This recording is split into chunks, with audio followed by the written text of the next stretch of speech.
Good afternoon, everyone, and welcome to the webinar. We are very happy that you can join us today. Today, we're going to be focusing on managing audits using the QT9 Audit Module.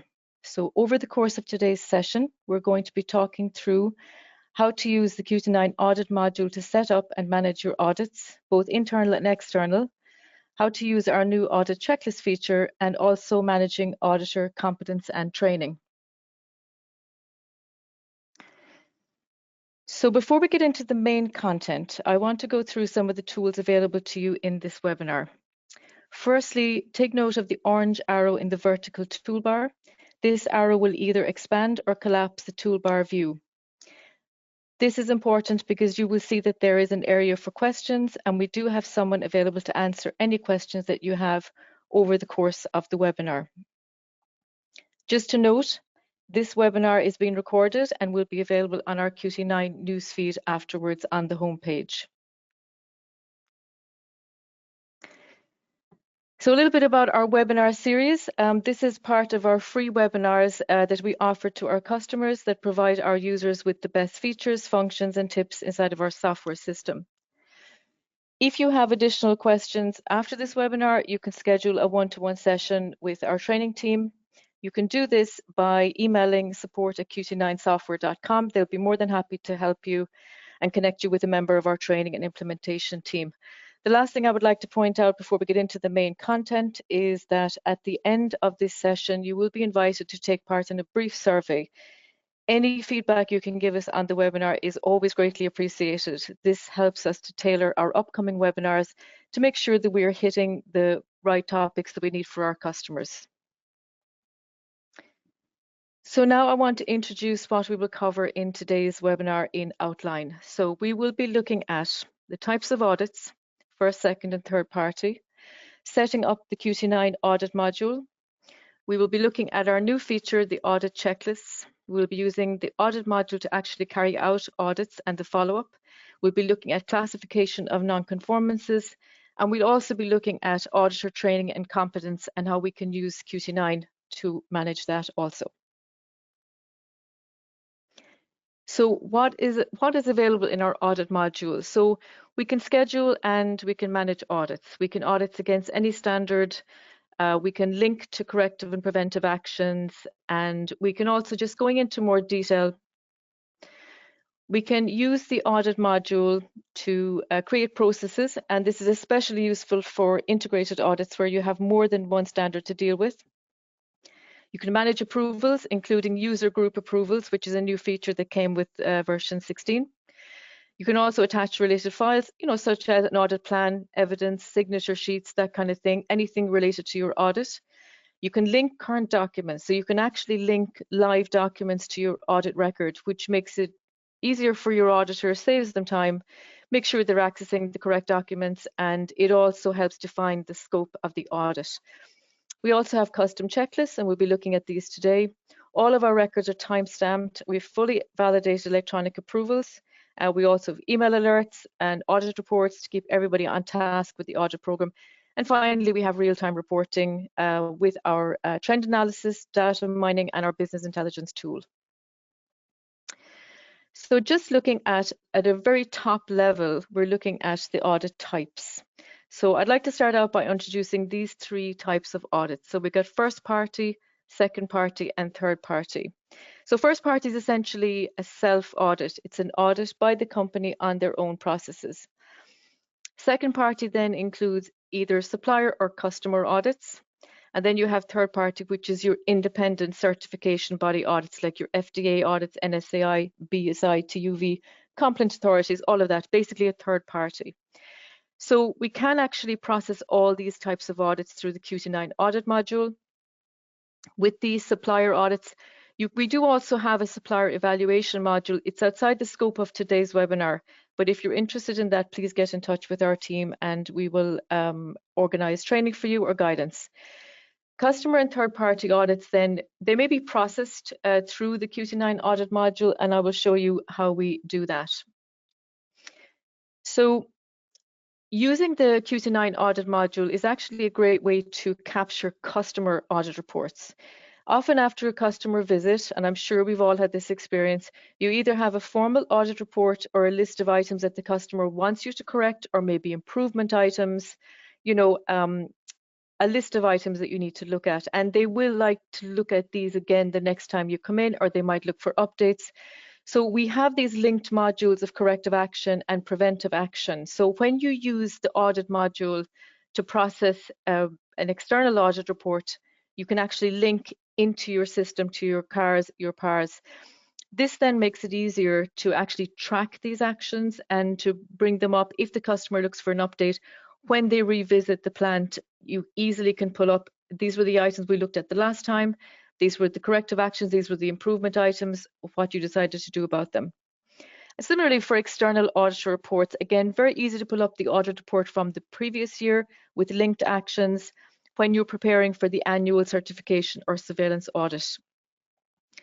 Just a note, in QT9, we have audit types and audit categories. So this is part of the setup of the audit module. Audit types is where you determine if an approval is required, and audit categories is where you determine the frequency of recurrence of the audit. So we will be looking at that next. So I just want to, before we go any further, I just want to give you an overview of the basic settings that we're going to be looking at today. So we have auditors, audit categories, audit types. We have our checklists, we have our questions, processes, and quality standards. We will look at auditors, categories, and types first, just as a group. So I'm just going to move to QT9 site, and we'll just have a look at where those settings are. Okay, so you should be seeing QT9 homepage here. So just looking at the types first. So in order to access this menu, by the way, you need to be a site admin or a global admin. So just to let you know, all this menu here. So I'm going to go to manage, maintain, and then audit. So these are all your subheadings here for the audit setup. So firstly, I'm going to go to audit types. I use types to identify first, second, and third party audit. And of course, you can use these categories as you wish. This is just a way I was set them up for illustration purposes. The types is where you determine if approval is required or not. So you can see here with first party approval required, second party approval required, and third party, I have said that approval is not required because these are for processing a report that a third party has approved. We want to bring it into our system so we can generate those corrective actions and preventive actions. So again, when I open this record, you can see the option here, approval required. If I wanted to change that, you would just tick and save, and that's done. So just to show you that, that setting. The next setting I want to look at is the audit categories. So again, manage, maintain, audit, and categories. I use these for setting up custom recurrence. So again, you can see the audit category, the title here, and then the recurrence, and this is in months. So you have 36 months, you have 12 months, even 1 month. So for example, your certification or research audit is typically every 3 years, 36 months. Customer audit, they might come in once a year. Your internal audits maybe once a year. And then, for example, like a housekeeping audit or monthly. So you just set in 1 month here. So the beauty about this is that when you set up your audit first time around, if you have a recurrence in that audit, when you close that audit, it automatically prompts you to set up the next audit. So we'll see that in the worked example. So it makes sure that your audit program is, you always have the next audit in the pipeline in your schedule.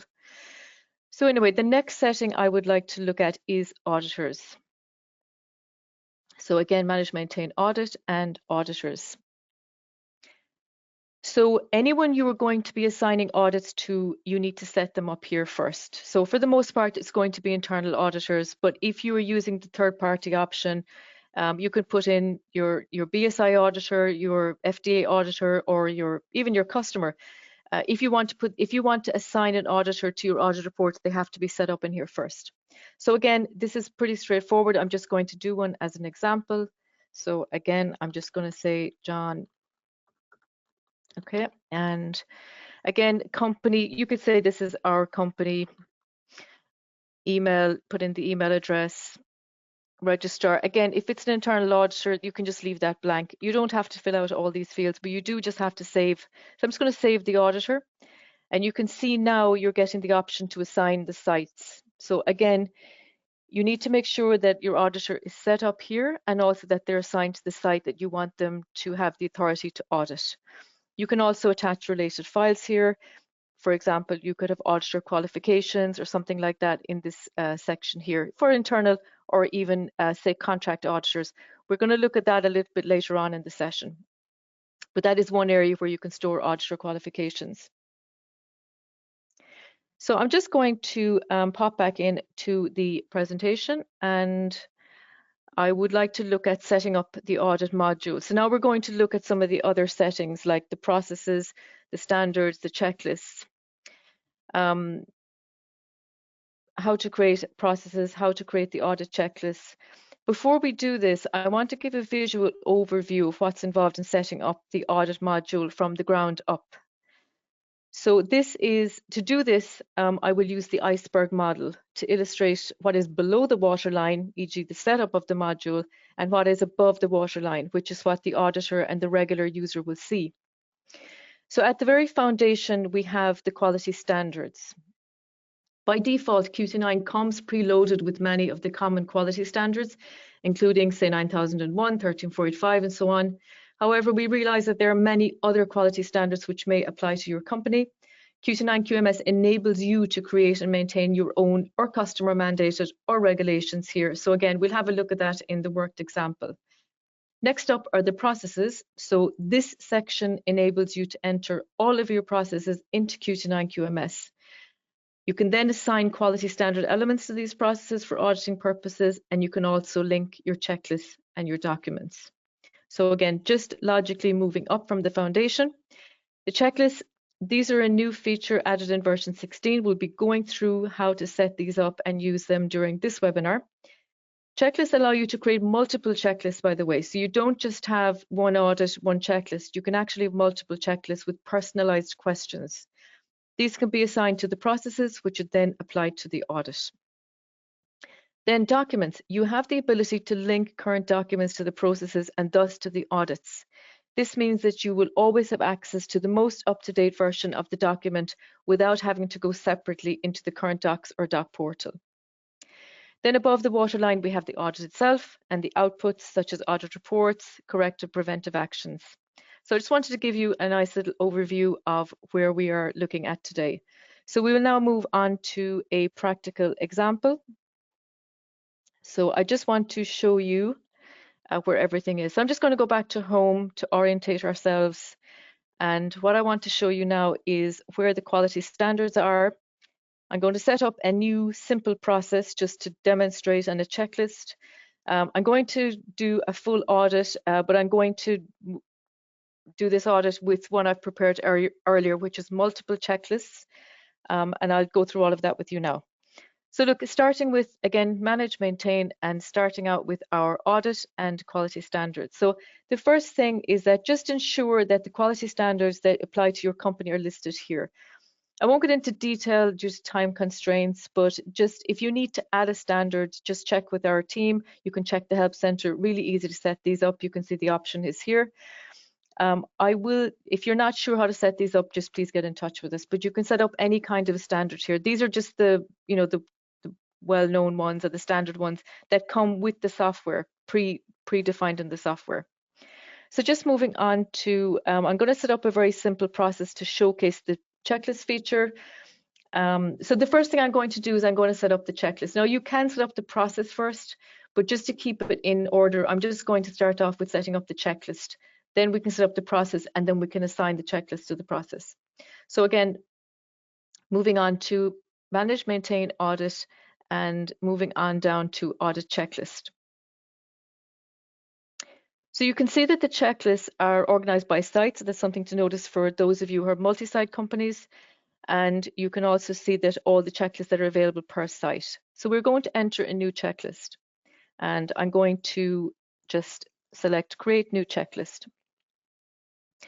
So I want this checklist. I'm going to set up a simple process for calibration. So I'm just going to call this calibration. You will see when we set up the process that there's a drop down, so it's easy to identify which is the related checklist. So I'm just going to pop this in here, title calibration, and I'm going to pick today's date. and just create new checklist. So you can see you have your record now created, and your options are, we want to, of course, add questions. So I just select this, and you can see that I have two options here. I can import questions from another checklist. So this will basically bring me a drop down of all the other checklists that are out there, and we can import those questions, and then you can edit, you can add and remove if you like. Or you can select questions from this list here. So you can see I have a list of questions, and this is the option that I'm going to do. So I can see I have a couple of items here relating to calibration. So I'm just going to pop them in, okay, and just tick here and just add selected questions to checklist. And there you can see they're now added. You can edit and delete here at this point, of course, as per, you will notice all the modules in QT9 look very similar with this regard. You have this icon to remove, you have this icon to edit. But I want to add a custom question. There's a question that's not there, so I'm going to add it. So again, it's just down here at the foot of that window. So I'm going to say, are all equipment in final dock area calibrated? So again, these are just simple questions for the purpose of the demo, but you can see now that this is actually showing up here now in our bank of questions. So I want to add that question, so I just tick and add select question, and now my custom question is included here. Don't have to, this is all saved on a live basis, so now I can actually go directly to, of course you can add as many questions as you like, but I'm now going to go to the process. I just want to show you how it all works together at a very simple level. So again, manage, maintain, audit, and we are now, next step, we're going to our processes. So I'm going to select, again, these are the ones that are already there. Again, you can see they're linked to site.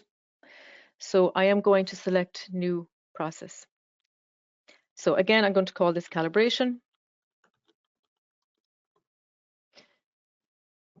And just save. And now you will notice that there are 3 tabs after opening up here.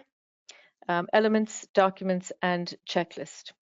So firstly, I'm going to look at the elements tab.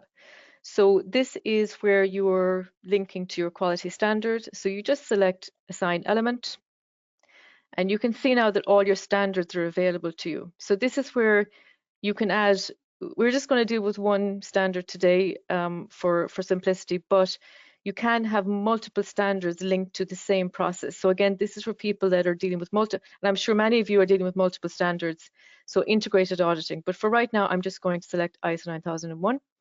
And when I select this, you will see then that all the related clauses that I have set up in my quality standards section are now available to me. So I am going to just select the one relating to calibration, which is measurement traceability, and just add element process.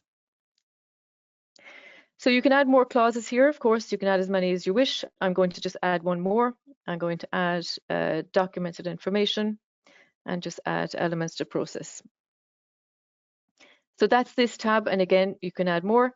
For the documents tab then, this is going to pull from current documents, and this means that when we apply the process to the audit, it's always going to be pulling the current document. So again, as I said, this makes it easy for the auditor, and it also means that they're referencing the most current revision of the document. So I'm just going to tick this caliber. Now they're all showing up here. Of course, you can do searches. Some of you have hundreds, some of you have thousands of documents, you can do your searches here, but I have this ready to rock, and I'm just going to add assigned documents. And you can see the way it moves, by the way, from up here to down here. All of our modules that have this ability to link to current documents, and a number of them do, they work in the very same fashion. You tick and you move. So if I just want to move this one down, I can just add selected, and then you just tick. You identify the ones you want to add and assign selected. So you can see that is the Documents tab. Now you can add as many as you like. Again, same principle. Now we come to our checklist. So looking at the assign checklist. So you can see here now that the one that I just created, calibration, showing up, as well as all the other ones that we have created. So I'm just going to select this one, add to process, and now this is all completed. So I just wanted to show you the basics of setting up a process and how it works in tandem with the checklist. I'm just going to finish off by saving. Before I move on to the fully worked example, I just want to show you how you can also add questions, manage, maintain, audit, and so you can see here under the audit checklist is audit questions. So here is where you can actually add questions, and they'll be added to the bank of questions there for you. This is where you can draw from these questions when you're creating the checklist. So this is where you can put in your bank of questions, and that's another way of getting, so you can do the both ways. And if you're adding a question, I'm just going to say, is there an SOP available? And you just click on the icon here, and that question then will be added to the list. So now I want to move on to a fully worked example from the audit menu. I just want to show you how a full audit record works all the way through end to end, but incorporating the checklists and multiple checklists. So for this now, if you remember from our diagram, we're now above the waterline. So here we have ISO functions and auditing. So this is what your regular user will see, what your auditor can see. And here you can see I have a number of audits here open. This is the one that I want to use for our example today. So it's Audit ID 2031 and its management process. So here's my audit record. I have some of it already set up. I'm going to work through on left to right. I just want to actually point out something here that you might not be using. You can actually evaluate your auditors here through this screen. If you see the icon here, edit button. So you can actually do an evaluation of your auditor. You can select a numeric evaluation, make comments, and save and print this evaluation. So that just to make you aware that's available to you. In terms of the audit record, now I'm actually going to go, you can, by the way, just mentioning this is first party, you can link customers or suppliers here. This is where you would do it. I'm going to work from left to right. So with my users, you can add users here. You can have more than one user. Moving on to the processes. So I'm picking the management process, taking elements 5.1, 5.2, 5.3, 9.3 from ISO 9001.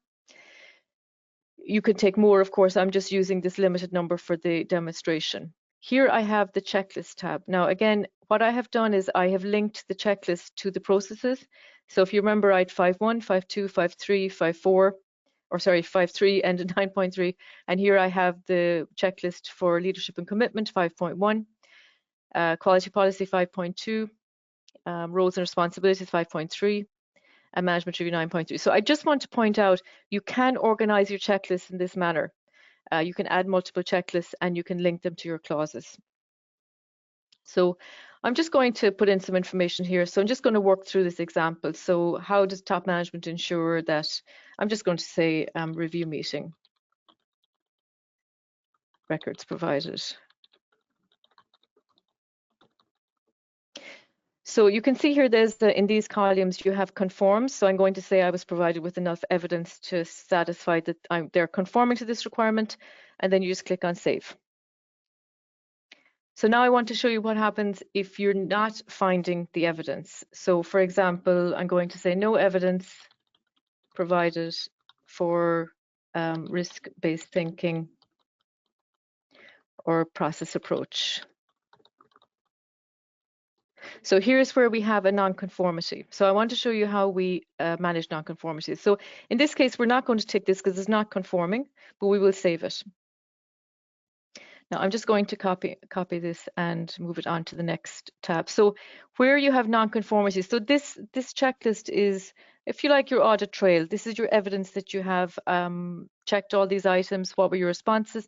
You can see you can pull these right out, by the way. Plenty of space here in these. I know it looks small the way it's presented on the screen, but you have, you know, as you have your unlimited space there for your answers. But where you find a nonconformance, what do? We go to this screen, the results. So I'm just going to go into assign results, and this is essentially findings. So this was relating to this process, which is 5.1. So I can leave that as it is, but you can see they will all come up. Everyone that you've linked to that audit is going to show up. So you can always link the findings to the clause. Responsible party, I'm going to assign it to myself. These can be changed afterwards, by the way. You know, the responsible party and so on can be changed afterwards. With the result, we have major, minor, observation, which results in a par, or observation, no car, no par. This is like a note that you want to make, but no action will come out of it. In this case, I want to just report this as a minor. Now, by the way, your corrective action type and corrective action priority, these come directly from your corrective action module. So whatever types you have set up and whatever priorities you have set up, these are the ones that are going to show through here. So this is where we have the integration with the CAPA module. So I'm just going to call it an audit issue, and I'm going to say medium priority. I've copied and pasted the text, so I'm just going to put in no evidence provided. And that's it. You know, of course, again, you have lots of room for text here. Just assign the result. Okay. So what I want to point out here is that in the action link, this is blank. And I know sometimes people ask me about this. This is going to remain blank until the audit report is either approved or completed. So if your audit is one of the types that requires approval, then you're going to have the usual approvers and submit and so on. If it isn't, then it's just going to have a complete button on it. So either complete or approved, and then you will see the results. So I'll show this in real time how this works. But right now, I just want to point out it is blank. Now, of course, you can add more results here. You could add preventive actions. You could even add like observations, notes. That can all be done here. This next tab here, you can really use this any way you like. Again, lots of room. But I tend to use it for like top level information, you know, maybe reviewing cars from the previous audit. I might do a kind of a summary of my findings, that type of thing. So you can use it for that. It's going to come through if you print the audit. So again, we have this printout of the audit, and it has its own separate section for audit notes. You could even, if you like, put your whole, you know, audit trail in here. Some auditors just have like a Word document and they put everything in that. You can really use it any way you like. Just moving on to associated documents. So this is where the documents that we linked to this process, by the way, you need to just reload the docs. So this is something that you would do when you are starting out with getting your audit record ready. You reload the docs, and what this does is that it pulls in those documents at their current revision. So it always is going to show you the current revision. And then if you, for the auditor, they don't have to go into current docs. They can just open the document here. It's just downloaded here in my system there. So again, making it very convenient for the auditor.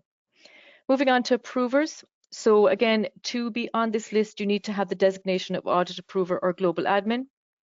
So I'm just going to add myself there so I can approve it. And then related files, again, you can upload evidence, you can upload images, you can upload any file type here essentially, with the exception of like executable files or batch files, anything like that.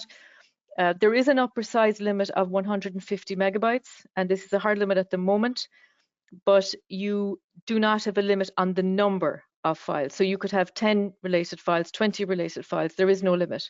So you can add basically all your audit information here, either audit plan, signature sheets, or evidence, or images. Okay, and of course the timeline, everything is timelined as you're used to in QT9. So what I'm going to do now is I'm going to submit this. I feel I have everything done. Well, of course, I haven't everything done, but I have enough to submit for the purpose of the demo. So I'm going to just submit this. So again, these are the order, exactly the same as all the other records. I'm going to submit the audit. So this has now been submitted to me. I will have been notified about it, and I can find it here. It'll be in my to-do list. It will be emailed to me, and also I can find it here under submitted. So you can see here, this is the one we're working on, 2031. I'm just going to open it. And again, I can review all the information. You can see all the notes there. It might be a little bit faint in your screen, but all the notes come through here. And so I can read everything. I can check the results. What were the outputs of the audit? I can check any notes, and so I can check everything. So again, noting that this is still blank, this action link is still blank. So I'm going to actually go ahead and prove. If you reject the audit, you'll just be prompted to enter notes, and it will go back to the auditor to make any corrections. So notes are usually optional when you're approving, so I'm just going to leave this blank. What I wanted, and of course this is asking for my password. So for FDA compliance. Now you can see it's prompting you to schedule the next audit. So this is great because you don't have to remember to do it. It's automatically going to do it for you. So I'm just going to select an auditor. These can be changed afterwards. It's just to get a placeholder in place. So it's just scheduling the next audit.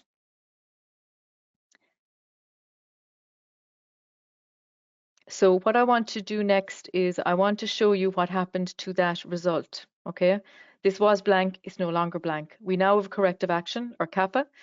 So these are hot links. So I'm actually going to follow through with the hot link into the CAPA. And as you can see, it's just asking you to confirm that you're navigating. We're now in the CAPA module, the corrective actions. So you can see again, there is a hot link back to my audit. So these hot links remain permanent. And this is what I was saying earlier on about that it's really recommended to process as many audits as you can through this system, but your external audits, your customer audits, your FDA audits, because again, it's very easy to link to your internal actions.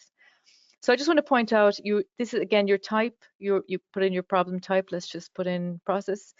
You can have your priorities here, risk assessment you can create from here, deviation and so on. And your entire record, you can link customers and suppliers. And the text comes over automatically. So this record was basically created automatically by QT9. You can see here in the timeline created from audit 2031. So this is very useful.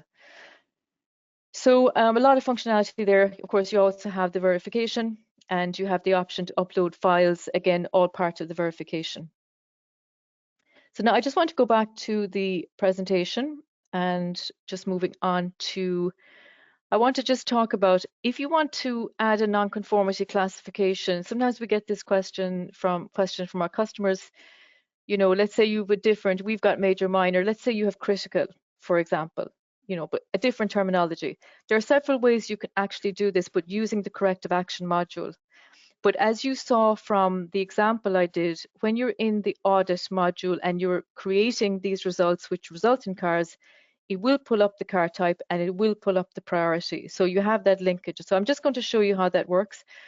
So you can use the car type of critical, you can create a priority of critical, or you can add a user-defined field. So I'm just going to show you what that looks like.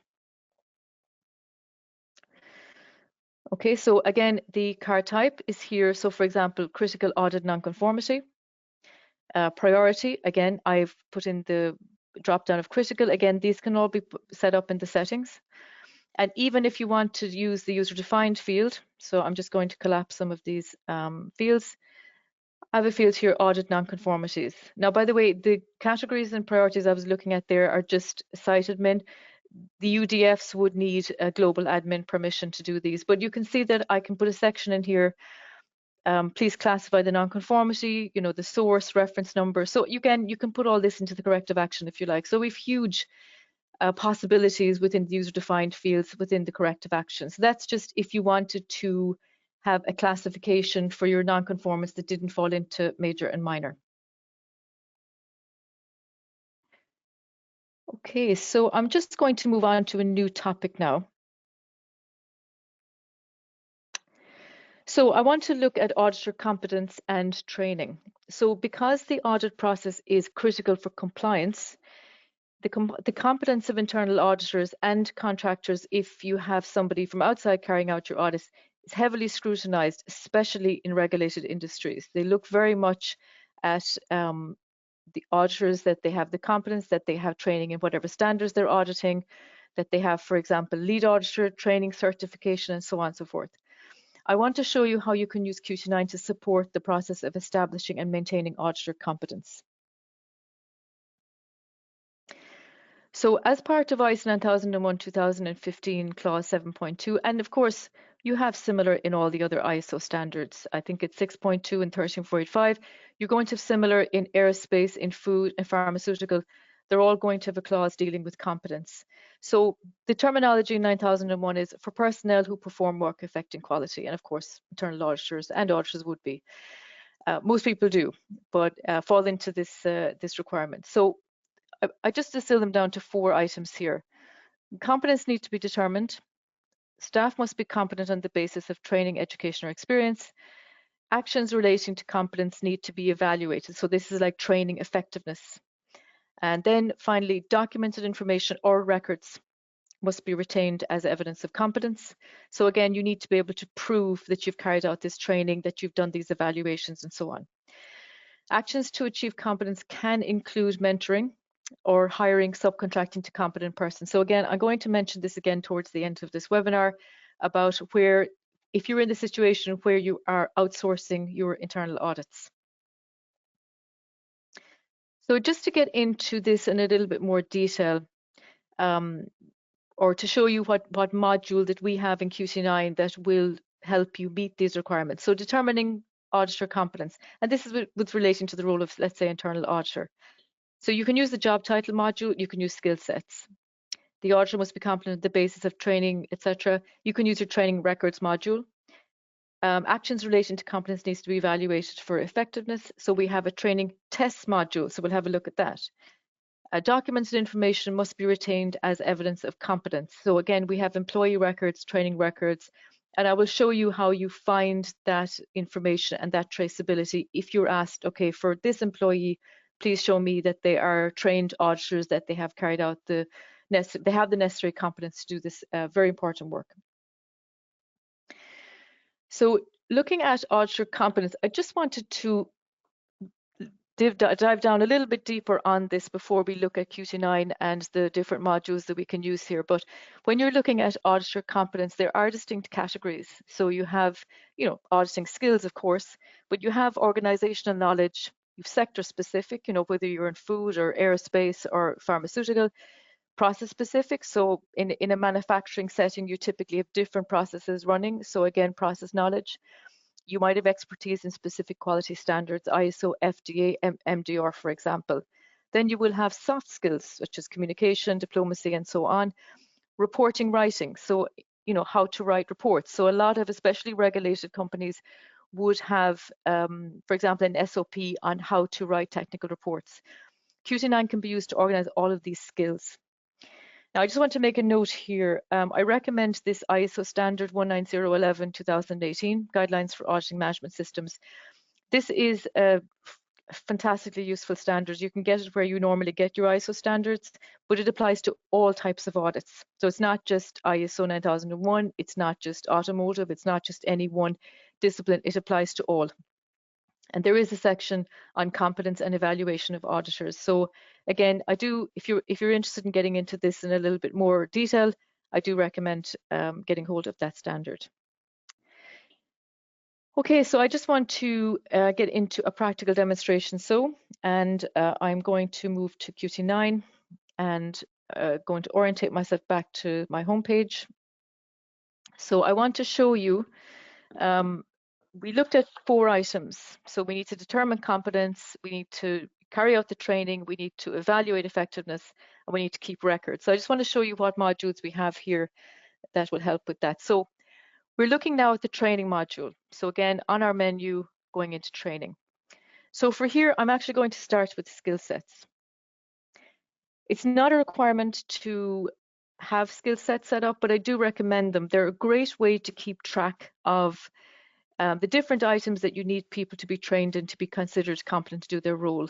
It also is a great aid for identifying gaps in people's training. So I'll show you all this as we're going along, but this is again like the building blocks of the training and competence side of it.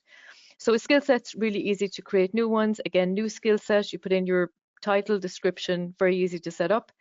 And then these can be pulled into other records once they're set up in the background. So I've added a few here just for this demonstration. You can see I have internal auditing, I have basic principles of 9001, report writing. So again, this is just to show you how it all works. So this is, if you like, part of the setup.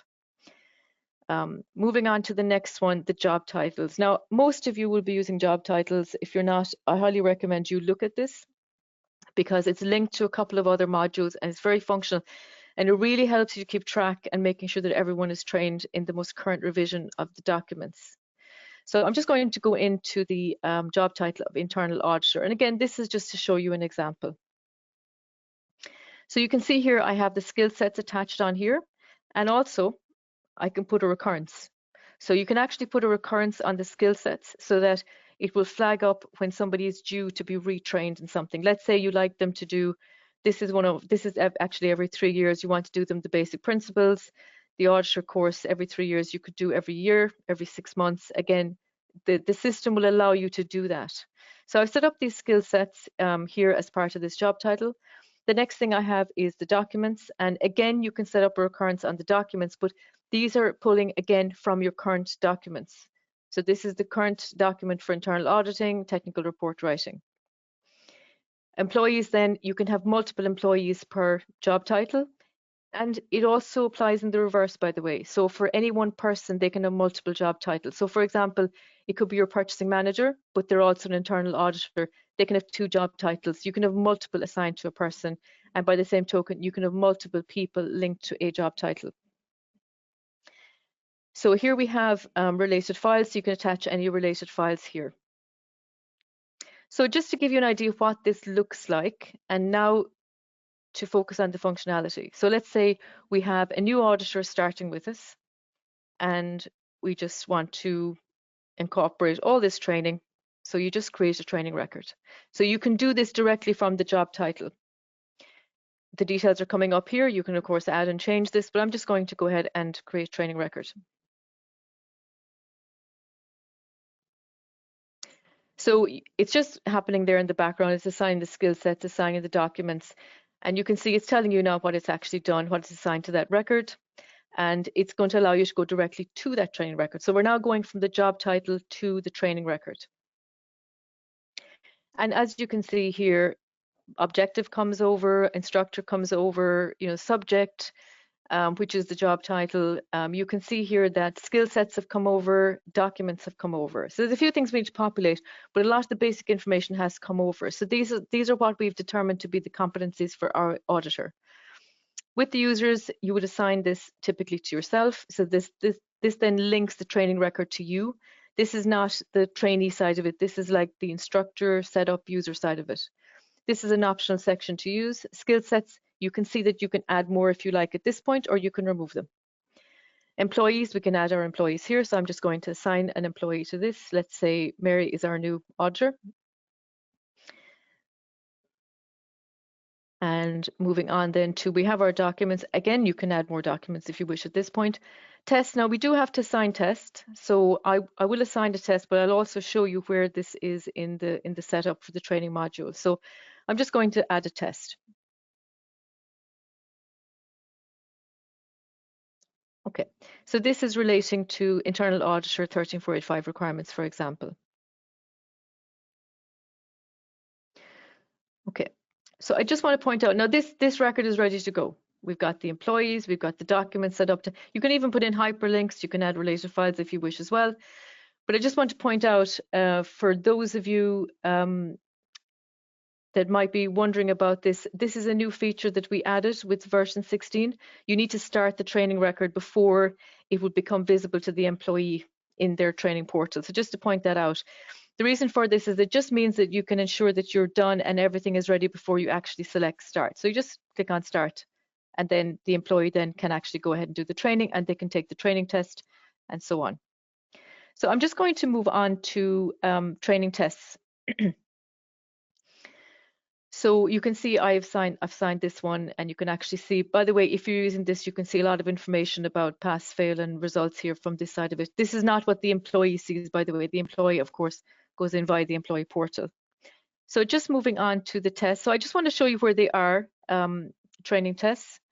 I won't go into the creating of a training test. It's outside the scope of this webinar, but just again, contact us if you're interested. But this is where your training effectiveness could come in. Now, of course, it's not everything. Doing a quiz is not everything, but it can certainly go a long way towards showing that somebody has completed or read a document or have gone through, you could even, for example, putting one here, I've just one here where you have, which clauses, which does this relate to, that type of quiz.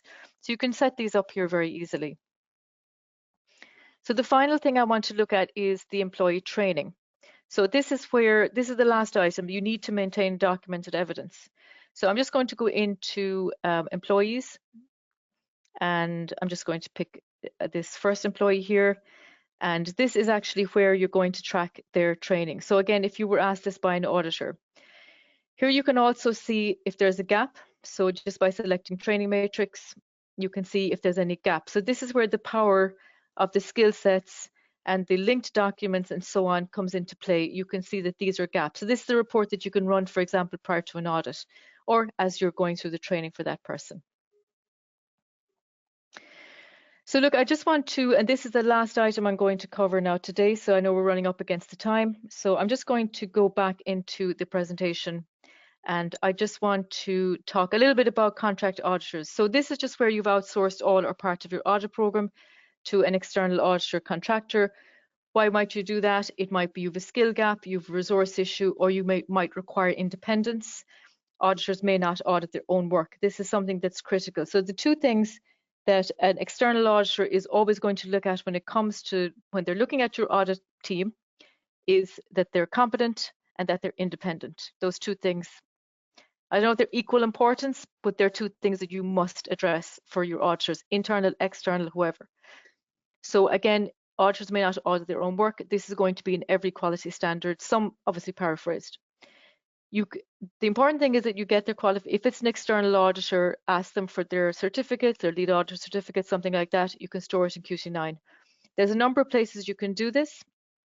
You can either put it in the auditor profile. So if you remember earlier, we looked at when you're setting up the auditors in the manage maintain menu, there's a related file section. You can actually keep it there. You can also keep it in the supplier profile. So of course, if they're doing contract audits for you, they are a supplier to you. And you have the option also here to set an expiry on their certificate. So if it's a case that the auditor, some types of auditors need to renew their certification, let's say every 3 years. So they provide you with their cert and there's only a year left in it, you can actually put in a reminder here to get an updated certificate from them.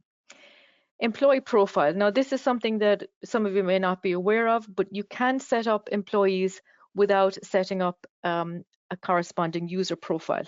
So you can set up somebody and like a contractor or a consultant, something like that. They're working with the company, but they're not an employee. But if you want to track their training, you can actually set up training for them as an employee. And in this case, if you wanted to, you could attach the certificates and so on here to this area here. There are plenty of options there available for you. So just looking at the next item, I just want to point out, we do have, just talking about trending and reporting on the audit tool, we do have a business intelligence tool. This is an add-on product. Do get in touch with us if you're, some of you already have it, do get in touch with us if you're interested and we can give you pricing. It's sold by concurrent license. Also, we have training available in it as well. So if you were interested in doing training, we have that available now. Just get in touch with us and we can sort that out. But it does give really good smart dashboards you can drill down. So I'm just going to show you an example of this. So this is just an example of an audit dashboard. Now, these are, just to point out, these are dashboards that you can create yourself. So, and again, we have like a help file here, to-do list. We do have initial training that's sold with the package, and we also have add-on training that you can do as well. We want to make sure you can use this. You can see the way you can drill down. So you can go up, go down, drill down, get all that information there. You got your nice pie charts, you got your bar charts. And you also have the option, by the way, of exporting. So this is super handy for preparing for management review meetings, for example. You can actually do an export of this to an image, a PowerPoint, PDF. I'm just going to select on PDF here. It just takes a few minutes to actually assemble, but it does do it automatically. And it actually does it in a way that you can actually scan through, like header pages. It will do the overall and do the individual. I'm just going to select export PDF. And there we go. So again, this was literally one click from the system. You have your audits, you have your overall sheet, you have your, okay, this is showing your bar chart and your status and so on. Again, this is a one-click export from the BI tool. And again, you can have, this is by concurrent license and so on. You also have reports, by the way. We have some built-in reports here, but they're also, we can do custom reports for you. This is something that we would have to do, but just get in touch if you're interested in this. So that is all we have for you today. So I just want to thank everyone for attending today's webinar. I hope you found the information helpful. I want to point out again that if you do have any questions or you want to expand on your capabilities, anything that you saw today during the webinar, we have the resources here. You can also talk to your customer success reps. We're always here ready to answer any questions you may have. As I mentioned earlier, there's a quick survey at the end of the session. We would greatly appreciate if you could take a few moments to share your feedback. It's very important that we know how we're doing, and if there's anything extra, anything we can improve with these webinars, we'd be really delighted to hear that. So I'm going to go ahead and wrap things up. Thank you very much for your time, and I look forward to seeing you again very soon, and goodbye for now.